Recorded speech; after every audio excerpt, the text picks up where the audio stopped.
তারেকের শারীরিক অবস্থা অত্যন্ত নাজুক।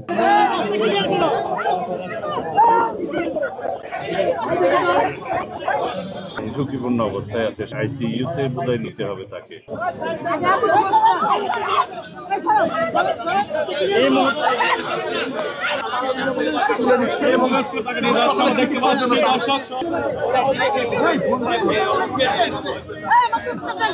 তাকে অনুরোধ করে আজকে তার অনশন ভাঙাতে এসেছিলাম, আমাদের কথা রেখেছে।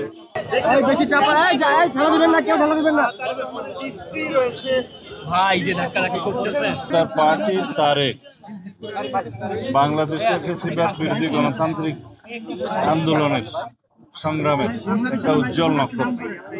অনেকেই তার সাথে যারা আন্দোলনে শরিক ছিল, অনেকেই জীবন দিয়েছে, শহীদ হয়েছে, আহত হয়েছে, পঙ্গু হয়েছে, কিন্তু তারেক অনেকবার এই ফ্যাসিবাদের জাতাকলে পিষ্ট হয়ে রিমান্ডে সীমাহীন অত্যাচারে ভুগে তার হাতে এই হ্যান্ডকাপের জায়গায় পছন্দ ধরেছিল, অপরিসীম অত্যাচারের শিকার হয়েছে, নির্যাতনের শিকার হয়েছে।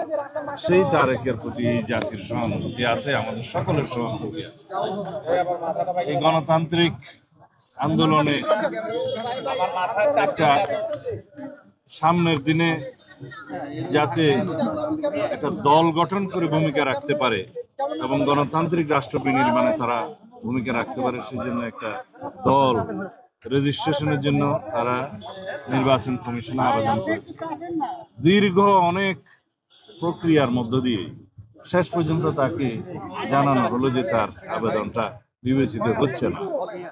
আমরা দেখেছি অনেক রাজনৈতিক দল রেজিস্ট্রেশন পেয়েছে এই অন্তর্বর্তীকালীন সরকারের সময়ে, যেহেতু দেশে ন্যায় বিচার প্রতিষ্ঠা হয়েছে, আমরা আইনের শাসন প্রতিষ্ঠা করার জন্য সংগ্রাম করছি।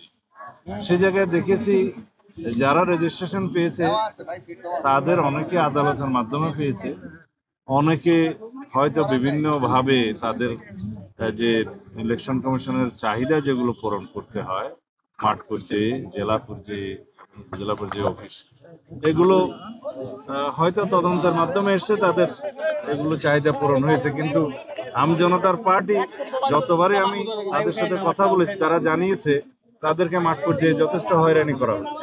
এক্সট্রিম মশার কয়েল প্ল্যান্ট ফাইবার দিয়ে তৈরি, ডেঙ্গু, চিকুনগুনিয়া বাহি সহ যে কোনো মশার বিরুদ্ধে দেয় এক্সট্রিম সুরক্ষা। উপজেলা অফিসগুলো তদন্ত করতে যে স্থানীয় নির্বাচন কর্মকর্তারা, জেলা পর্যায়ের, উপজেলা পর্যায়ের নির্বাচন কর্মকর্তারা তাদেরকে হয়রানি করেছে, হয়রানি শিকার হয়েছে।